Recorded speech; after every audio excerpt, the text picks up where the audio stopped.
Good morning to all of you, my dear students.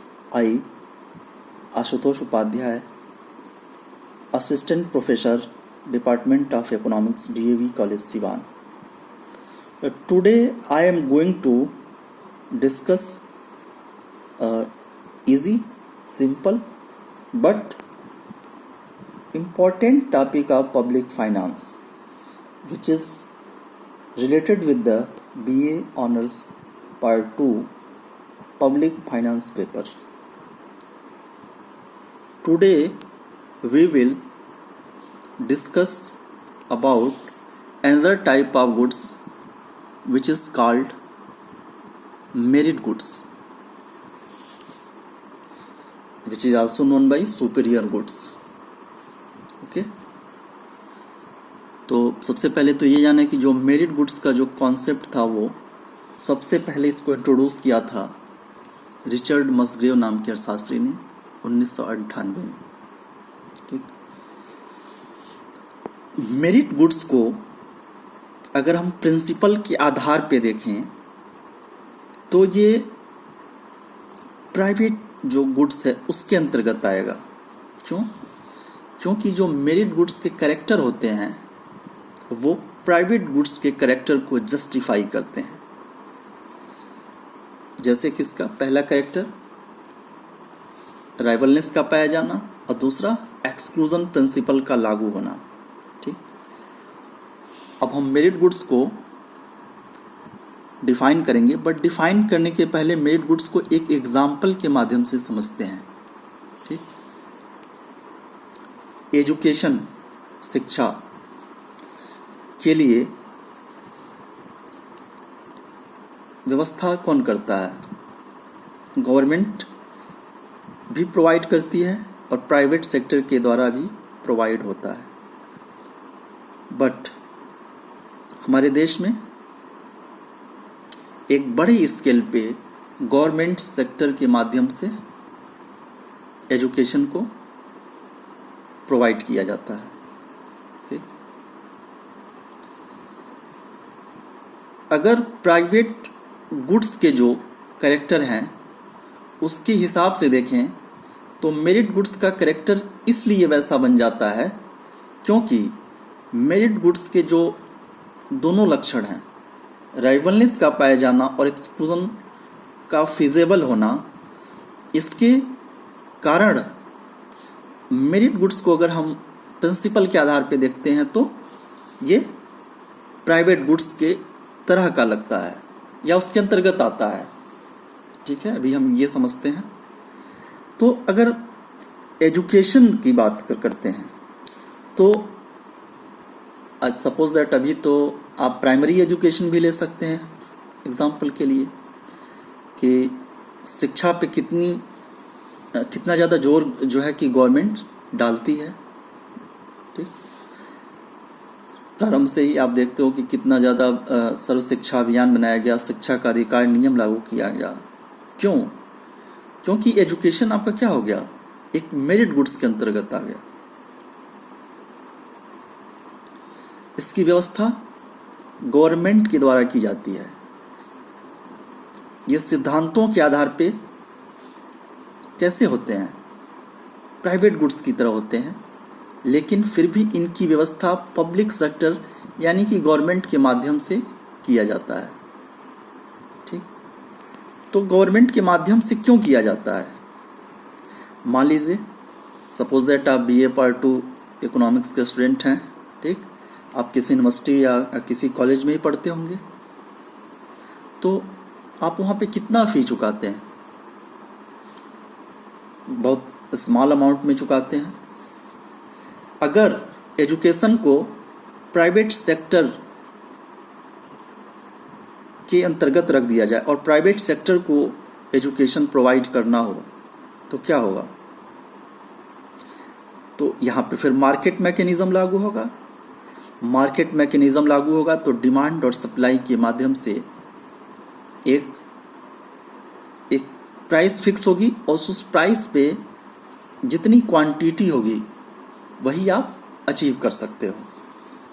ठीक, मान लीजिए हमने एजुकेशन को आपने रख लिया इसके अंतर्गत प्राइवेट गुड्स के अंतर्गत, तो क्या हो गया, तो आप देखते हो कि उसको इस्टेब्लिश करने में कितना कास्ट आता है, बहुत ज़्यादा कास्ट आता है।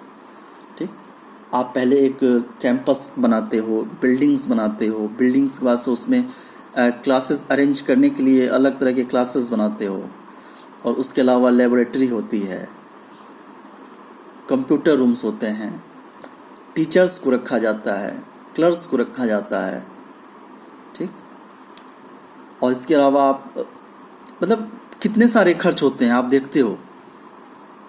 तो उस कास्ट के अगर आधार पे मार्केट मैकेनिज्म के अंतर्गत रखा जाए तो मार्केट क्या करेगा, अपनी लागत वसूल करेगा। और किससे वसूल करेगा, कंज्यूमर। और यहाँ पे कंज्यूमर कौन हो गया, स्टूडेंट्स हुए। तो स्टूडेंट्स से क्या उसी रेशियो में पैसा कास्ट के हिसाब से अगर लेंगे तो कितना अधिक आएगा। हम 2000 2500 ऐसे ही कुछ 20-3000 तक जमा करते हैं अपने क्लासेस के लिए, करते होंगे आप लोग। तो क्या वो अमाउंट क्या है, बहुत छोटा अमाउंट है उसकी। तो अगर इसको मार्केट के अधीन छोड़ दिया जाए प्राइवेट सेक्टर के अंतर्गत तो क्या होगा, इसकी कास्ट बहुत अधिक आएगी और बहुत सारे लोग, बहुत सारे स्टूडेंट्स जो कि पढ़ना चाहते हैं वो क्या हो जाएंगे, इससे डिप्राइव हो जाएंगे, इससे डिप्राइव ही रह जाएंगे। ठीक, तो उस चीज को कैसे मैनेज करेंगे। तो देखिए, अब एजुकेशन क्या है, ऐसा तो है नहीं कि आप जितना चाहे उतना आप एडमिशन जितने लोग चाहे ले सकते हैं। तो जाहिर सी बात है राइवलनेस तो पाया ही जा रहा है वहाँ पे। राइवलनेस के अलावा एक्सक्लूजन प्रिंसिपल भी लागू है। आप ऐसा नहीं है कि बिल्कुल भी कुछ नहीं देंगे और ज़बरदस्ती पढ़ सकते हैं, नहीं। आपको क्या है, परचेजिंग पावर नहीं, आप उसको वहन नहीं करते हैं तो आपको बाहर किया जा सकता है।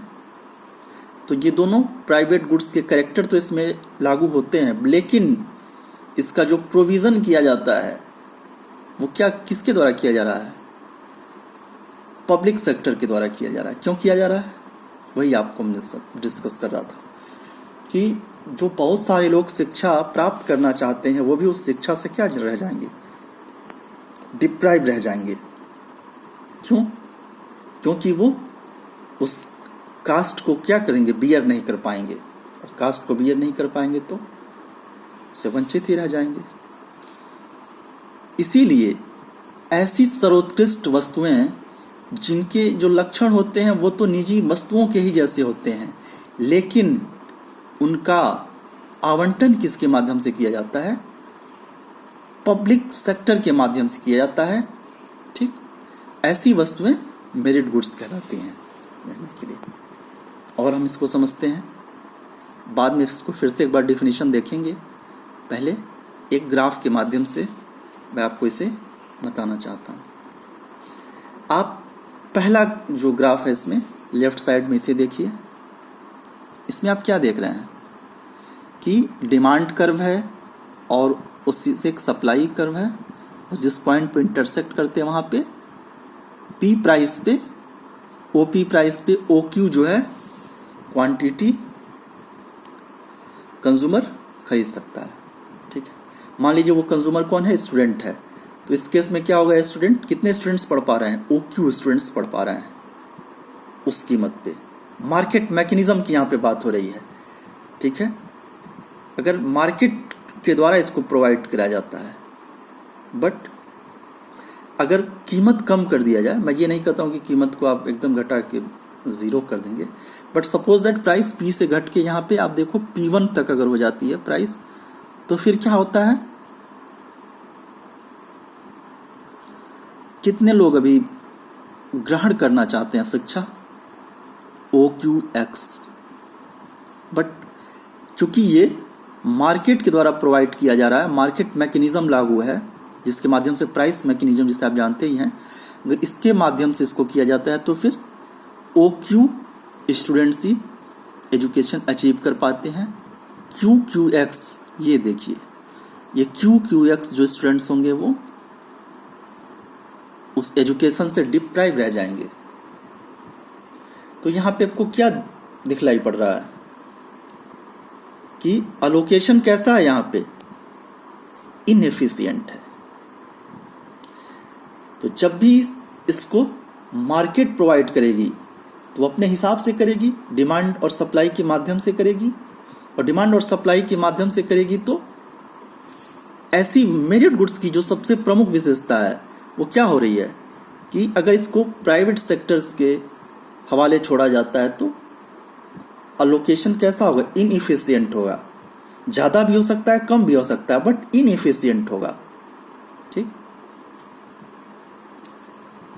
अब देखिए, अगर इसको गवर्नमेंट सब्सिडी दे देती है एजुकेशन के लिए, सब्सिडी आपको डायरेक्ट भी मिल सकता है, डायरेक्ट बेनिफिट ट्रांसफ़र आजकल आप जानते ही हैं, बहुत सारे लोक कल्याणकारी कार्यों के लिए उसका उपयोग किया जा रहा है। बट अगर गवर्नमेंट एजुकेशन में खुद आगे आकर के और इसे अपना खुद वहन करती है, एक इसके बड़े कास्ट को खुद वहन करती है सब्सिडी के माध्यम से, सपोज दैट कि एजुकेशन के लिए गवर्नमेंट सब्सिडी दे रही है, वो डायरेक्ट दे या इनडायरेक्ट दे वो एक अलग मैटर है, उसमें नहीं जाना हमें। तब आप देखिए क्या होता है, जो मार्केट मैकेनिज्म था वो तो पी पे फिक्स था, लेकिन हम चाहते क्या थे कि जो क्यूएक्स जो सेगमेंट था स्टूडेंट्स का, जो किससे डिप्राइव हो रहा था, वो क्यूएक्स को कैसे हम एजुकेशन दिलवा पाएंगे।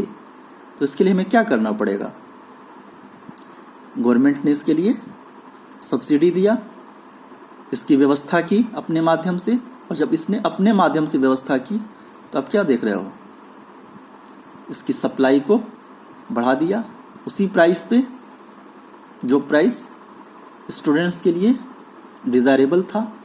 और फिर क्या हो रहा है, जो क्यूएक्स थे वो भी एजुकेशन अचीव कर पा रहे हैं। ठीक, तो क्या हुआ यहाँ पे, जब ये प्राइवेट्स या मार्केट मैकेनिज्म के अंतर्गत होता है तो अलोकेशन इसका क्या होता है, इनएफिशिएंट होता है। लेकिन गवर्नमेंट आगे आकर के और इसको खुद जो है कि लीड करते हुए आपको सब्सिडी प्रोवाइड कराती है या जो भी, तो गवर्नमेंट ऐसा क्यों करती है। ऐसा तो है नहीं कि गवर्नमेंट जो है कि बिल्कुल ये उसको कास्ट से मतलब नहीं होता है, ऐसा नहीं है। बट मेरिट गुड इसीलिए ये उत्कृष्ट वस्तुएं कहलाती हैं। शिक्षा क्या है, एक ऐसी चीज है जिसका इफेक्ट केवल इंडिविजुअल लेवल पे नहीं होता है, बल्कि पूरे के पूरे सोसाइटी को, ओवरऑल कंट्री को, और अगर हम और ज़्यादा देखें तो वर्ल्ड लेवल पे क्या करता है, प्रभावित करता है। एक व्यक्ति शिक्षित होता है तो वो कितने लोगों को शिक्षित करता है, उसका कितना ज़्यादा एडवांटेज मिलता है। तो एजुकेशन आ गया। ऐसे ही आप हेल्थ फैसिलिटी को देख सकते हो, हेल्थ केयर, प्राइवेट अस्पताल होते हैं, आप देखते हो, आप खुद अंतर समझ सकते हो कि जो प्राइवेट हॉस्पिटल्स हैं, ठीक है, और ये गवर्नमेंट का हॉस्पिटल्स भी होते हैं, प्राइवेट हॉस्पिटल्स कितना ज़्यादा कॉस्टली होता है। ये अलग बात है कि अभी अब पब्लिक सेक्टर्स जो है, जो जिस हिसाब से है वो कॉम्पीट नहीं कर पा रहे हैं, लेकिन फिर भी एफर्ट अच्छे हो रहे हैं।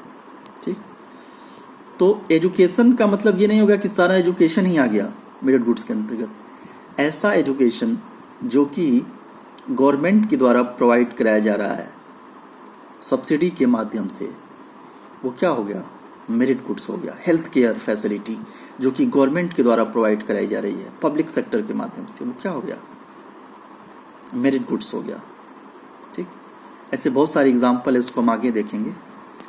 लेकिन यहाँ पे जो एक सबसे बड़ी बात सामने निकल कर आ रही है वो क्या है कि इनएफिशिएंट अलोकेशन के नाते मार्केट मैकेनिज्म फेल्योर करता है, और जिसकी वजह से पब्लिक सेक्टर या गवर्नमेंट सेक्टर को आगे आना पड़ता है। ठीक, यहाँ पे देखिए आप, अगर प्राइवेट गुड्स के अंतर्गत आप रखते हो, ठीक, और मार्केट के माध्यम से होता है तो ये अंडर कंज्यूम होता, यानी जितना कंज्यूम होना चाहिए था वो जो क्यूएक्स था वो नहीं हो रहा था। लेकिन जैसे ही गवर्नमेंट सेक्टर यानी पब्लिक सेक्टर के माध्यम से इसको प्रोवाइड कराया जाता है तो अंडर कंजम्पशन जो होता है वो समाप्त हो जाता है। ठीक, तो अगर अंडर कंजम्पशन होता तो क्या होता, उस इंडिविजुअल का लॉस होता, उस व्यक्ति का तो लॉस होता ही, ओवरऑल पूरी सोसाइटी का लॉस होता। जैसा हमने बताया व्यापक अर्थों में उस समाज का, उस देश का, अगर बड़े स्तर पे कहें तो वो पूरे विश्व का एक तरह से लॉस होता है। ठीक, तो ऐसी चीजों के लिए क्या होता है कि गवर्नमेंट को आगे आकर के स्वतः स्टेप्स बढ़ाने पड़ते हैं ताकि लोगों को अच्छी से अच्छी फैसिलिटी मिले। क्यों? क्योंकि वो कैपिटल है, एक ह्यूमन क्या है, एक कैपिटल है। उसको आप दूसरे चीज़ों से कंपेयर किसी कमोडिटी से नहीं कर सकते हैं। और अगर व्यक्ति शिक्षित होगा, स्वस्थ होगा, तो वो कैसे समाज का निर्माण करेगा, किस तरह के देश का निर्माण करेगा। और अगर वो अशिक्षित हो, जो कि एक समस्या भी है विकासशील देशों के लिए, आज भी है, बहुत सारे सुधारों के बावजूद अभी भी बहुत सारी समस्याएं देखी जाती हैं, वो इसी लेवल पे आती हैं कि शिक्षा का क्या है, स्वास्थ्य का क्या है। ठीक है, इस तरह की फैसिलिटी कितनी अच्छी है पब्लिक सेक्टर के माध्यम से, जितनी अच्छी होगी उस देश का जो ह्यूमन कैपिटल है वो क्या होगा, उतना ही अधिक स्किल्ड होगा। अगर आज स्किल डेवलपमेंट पे बहुत अधिक जोर दिया जा रहा है तो उसका क्यों दिया जा रहा है, इसको क्यों गवर्नमेंट प्रोवाइड करा रही है?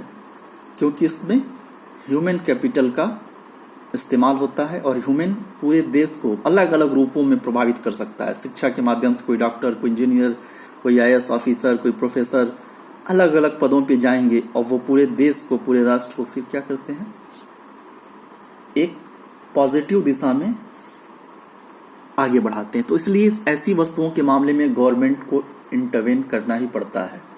ठीक, अच्छा, ये जो पूरी जो आप देख रहे हो कि एक व्यक्ति का लाभ दूसरे, फिर दूसरे से तीसरे, पूरे फिर समाज, देश तक क्यों पहुंच रहा है? क्योंकि इनके व्यापक अर्थों में इनका उपयोग इसलिए होता है क्योंकि ये व्यापक कल्याण के कार्य करते हैं। क्यों? क्योंकि इसके अंतर्गत एक चेन इफेक्ट जो होता है, श्रृंखला प्रभाव आप जिसे कह सकते हो, वो जन्म लेता है। और श्रृंखला प्रभाव अगर वो पॉजिटिव दिशा में होगा तो क्या होगा, पूरे देश को पॉजिटिव दिशा में ले जाएगा। अगर अशिक्षित लोग रहेंगे, उनका स्वास्थ्य अच्छा ना रहे, तो फिर वो उस राष्ट्र के काम उस ढंग से नहीं आ सकते हैं जो वो स्वस्थ या शिक्षित रहने पे आ सकते हैं। ठीक है, अब अगर हम इसको डेफिनेशन के माध्यम से, अगर आप जब समझ गए हैं इसको एग्जाम्पल के माध्यम से भी कि कैसे इन एफिशिएंट लोकेशन के कारण, अलोकेशन के कारण जो है इसकी व्यवस्था गवर्नमेंट को करनी पड़ती है। ठीक, तो मेरिट गुड्स को अगर आप डिफाइन करोगे तो कहोगे कि ये फ्री मार्केट इकोनॉमी के अंतर्गत क्या होते हैं, अंडर कंज्यूम होते हैं। ठीक, अंडर प्रोड्यूस भी जिसे कह सकते हो। ठीक है, क्यों? क्योंकि मेरिट गुड्स के अंतर्गत क्या होता है, जो एक्सटर्नलिटीज पाई जाती है, बाह्यता, वो कैसी होती है, वो पॉजिटिव एक्सटर्नलिटी होती है। इसीलिए गवर्नमेंट आगे आकर के व्यवस्था करती है क्योंकि इसके अंतर्गत एक पॉजिटिव एक्सटर्नलिटीज का गुण होता है। ठीक, इसके माध्यम से सेकेंड, थर्ड बहुत सारे जो सर्विसेज, जैसे जैसे आप उसको चेन इफेक्ट के माध्यम से समझेंगे तो वो पॉजिटिव दिशा में प्रभावित करता जाता है। ठीक, तो एक तो ये चीज़ हो गया, यहाँ पे आपने समझा कि इसके पॉजिटिव एक्सटर्नलिटीज पाई जाती है। और अगर इसको फ्री मार्केट में छोड़ा जाएगा तो फिर ये अंडर कंज्यूम रह जाएगा और फिर अलोकेशन इनएफिशिएंट होगा। अलोकेशन इनएफिशिएंट होगा तो जहाँ तक लाभ पहुँचना चाहिए वहाँ तक नहीं पहुँच पाएगा। दूसरा क्या है, इंडिविजुअल्स का जो नेचर होता है वो क्या होता है, वो मायोपिक नेचर होता है। वो अपना ही केवल तक लाभ तक देख सकता है। ठीक है, शॉर्ट टर्म यूटिलिटी ही अपना मैक्सिमाइज करने की कोशिश करता है। बट मेरिट गुड्स के मामले में क्या है कि मेरिट गुड्स एक चूंकि ऐसे गुड्स होते हैं जिसके मामले में गवर्नमेंट को आगे आके निर्णय लेना पड़ता है ताकि अधिक से अधिक लोगों तक इसका विस्तार हो सके, इसका स्प्रेड हो सके और इसका पॉजिटिव एक्सटर्निटीज के नाते इस स्प्रेड का सबको पॉजिटिव लाभ भी मिल सके। ठीक, आपने इसको ग्राफ के माध्यम से समझाई। एक और टर्म यूज करूंगा मैं, imposed choice. Merit items are not serve on the basis of consumer preference but on the basis of government's preference. क्या मतलब है कि जो मेरिट आइटम्स होते हैं उसके मामले में प्रत्यारोपित अधिमान, जिसको आप कहते हो इम्पोज चॉइस, लागू होता है। इम्पोज चॉइस क्या होता है कि दूसरे के ऊपर आरोपित करना। इसमें यह नहीं पूछा जाएगा कि आप चाहते हो या नहीं चाहते हो, बट इसको इतना अधिक ही आवश्यक है, इसकी नेसेसिटी इतनी अधिक होती है किसी भी राष्ट्र के लिए कि गवर्नमेंट खुद इसको इम्पोज करती है कि आप अधिक से अधिक इसका लाभ उठाएं, क्योंकि ये लॉन्ग टर्म में नेशन के काम आता है। ठीक है, तो जो इसमें गवर्नमेंट का ही प्रीफरेंस जो होता है वो इफेक्टिव होता है और इसको इम्पोज चॉइस होता है। इसीलिए तो कि बच्चों को जो गरीब बच्चे हैं, जो गरीब तबकों के जो बच्चे हैं जो विद्यालय नहीं जा पाते हैं, उनके लिए सरकार बहुत सारे प्रबंध करती है। अल्प आवास की तो भी बाद में बात करेंगे। जो मिड डे मील योजना है वो क्या हो गया, मेरिट गुड्स का एक एग्जाम्पल हो गया। क्यों मिड डे मील दिया जाता है? कि बच्चों को न्यूनतम पोषण भी मिले, उसको प्रॉपर जो न्यूट्रिशन है मिनिमम जो है कम से कम वो भी प्राप्त हो, और इसके माध्यम से बच्चा जो है वो स्कूल भी जाएगा, शिक्षा भी ग्रहण करेगा और एक अच्छा ह्यूमन कैपिटल नेशन के लिए तैयार होगा। तो गवर्नमेंट इसीलिए ऐसी वस्तुओं के लिए, सर्वोत्कृष्ट वस्तुओं के लिए स्वतः प्रयास करके प्रत्यारोपित अधिमान के माध्यम से अधिक लोगों पे इसको आरोपित करती है ताकि वो इसका अधिक से अधिक लाभ प्राप्त कर सकें और राष्ट्र के काम आ सकें। ठीक, तो सबसे जो आपने मेन पहलू समझा वो क्या था कि अगर इसको फ्री मार्केट में छोड़ा जाता तो अलोकेशन इनएफिशिएंट होता। ठीक, और बहुत बड़ा जो सेगमेंट होता हमारे देश का वो क्या रहता, डिप्राइव रह जाता। ठीक है, तो गवर्नमेंट इसमें इंटरवेन करती है और ऐसी वस्तुओं के लिए प्रोवाइड कराने की व्यवस्था करती है।